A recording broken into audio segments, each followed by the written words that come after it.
Nobody owns your time today. No alarm, no meeting, no shift starting in 20 minutes. You wake up when your body decides it's done sleeping. You sit up slowly, look around, and ask yourself one question. What do I actually want to do today? For 99% of human history, that wasn't a dream. That was every single morning. For 300,000 years, that question had no wrong answer, and the life that followed it looked nothing like yours. Here is a number that should bother you. The average person will spend 90,000 hours of their life working. 1/3 of every conscious moment you have handed to an employer. And for most of human history, that arrangement didn't exist. No wages, no boss, no career, no one who could purchase your hours. So the question that nobody really answers is, what were people actually doing with all that time? The clearest evidence we have comes from 1963. Archaeologist Richard Lee spent time living alongside the Juhawantsi people of Botswana, one of the last remaining communities whose daily life still resembles the human default before agriculture changed everything. What he found was simple and devastating. Adults spent around 17 hours per week on anything related to food. Hunting, gathering, preparing. That was the full extent of their obligation. Everything else was open, unscheduled, theirs. And before you say these are modern people, the bones confirm it. When researchers compare ancient human skeletons to the skeletons of early farmers, the difference is immediate and brutal. Farmers were shorter. Their spines show damage from repetitive motion. Their teeth were rotting from grain-heavy diets. They died younger. The ancient skeletons beside them tell a completely different story.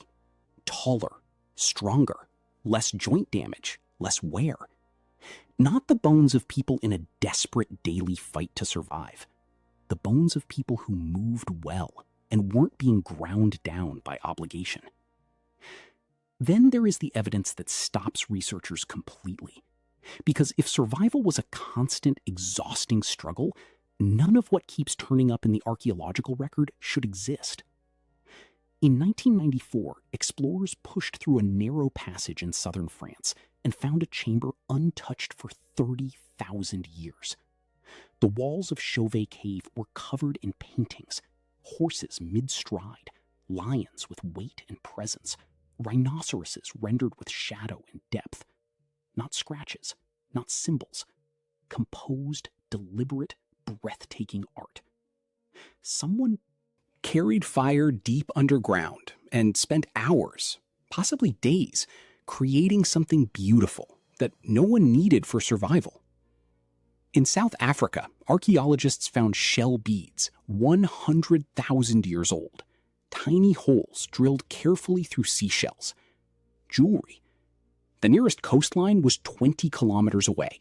Someone walked 40 kilometers to collect those shells, then sat down and drilled precise holes through each one with a stone tool, just to look good, just to express something. In Germany, in 2008, a 40,000-year-old flute carved from vulture bone, 5 holes perfectly spaced.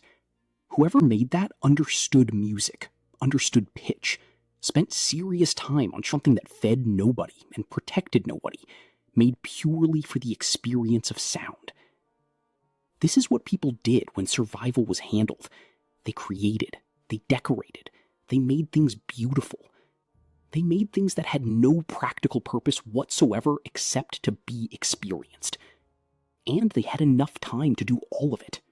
So what did a typical day actually look like? You wake around dawn. Last night's fire is still breathing. Someone adds wood. You eat. Leftover meat, gathered nuts, whatever was stored. Breakfast is slow and social. People talk.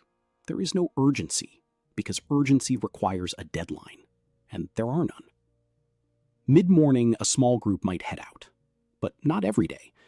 If food was secured 2 days ago, there is no reason to leave camp.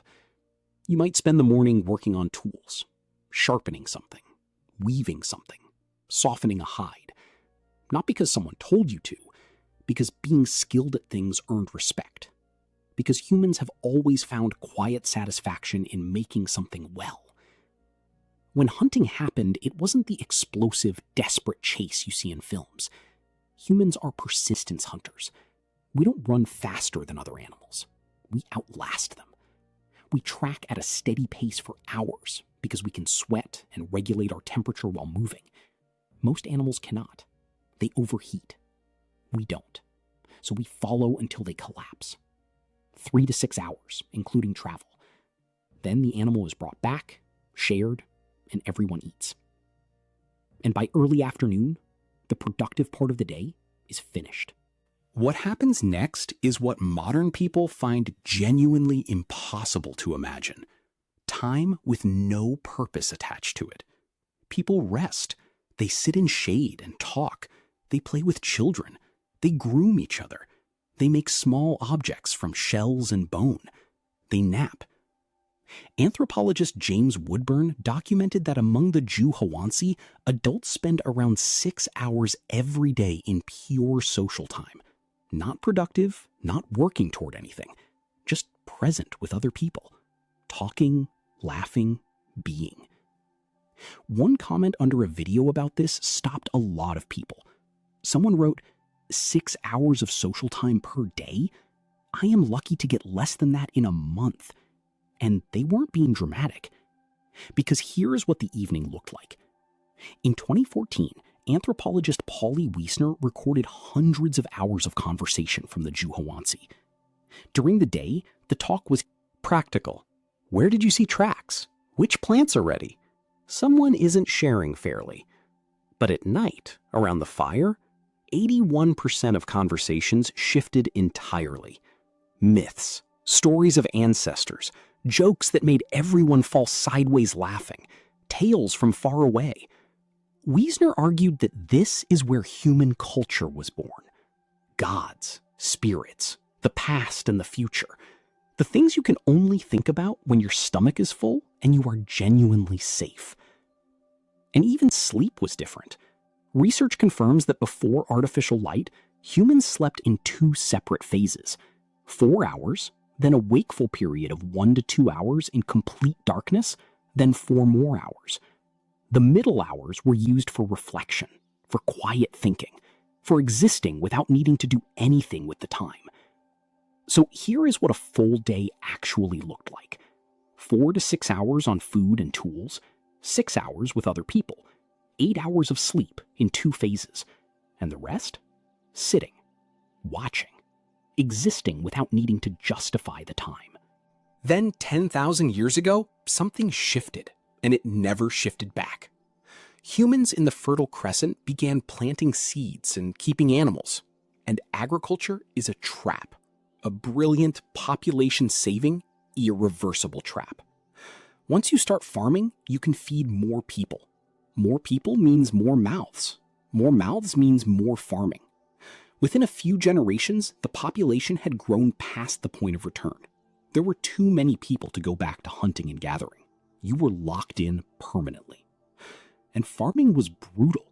Plowing, planting, weeding, harvesting, storing, defending crops from animals and from other people who wanted them.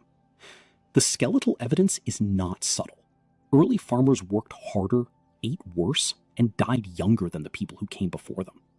Every single measurable physical indicator got worse when agriculture arrived.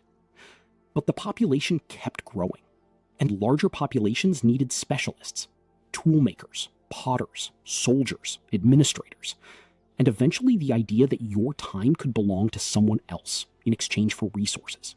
The idea that a portion of your life was purchasable, that your hours had an owner. And once that idea existed, it never left. Now, listen carefully to this part, because this is where it lands. You spend 90,000 hours working. Your ancestors spent a fraction of that. You sleep in one block and call waking at 2 a.m. a disorder. They slept in 2 phases and used the quiet middle hours to think. You spend your life chasing success by standards that were invented recently by people who benefit from you chasing them. They woke up every morning already free, already enough, with nothing to prove to anyone. They didn't need to become something. They were already living the life you are working your entire existence to eventually retire into. You make art if you can find the hours after everything else is done. They made art because the hours were already there. 6 hours of real human connection every single day. When was the last time you had 6 hours of genuine, unscheduled time with people you love? Not an event, not a plan, just presence. We are not a different species. Our brains are the same. Our needs are the same. Our hunger for connection, for creativity, for time that belongs to us, identical. But we live so differently from the life humans lived for 99% of our existence that we might as well be a different animal entirely. Nobody stole your time in one dramatic moment. It happened slowly, over generations, through systems that made themselves feel inevitable and natural when they were neither. The question that nobody asks out loud but everyone feels is simple. What would you actually do today if nobody could buy your time?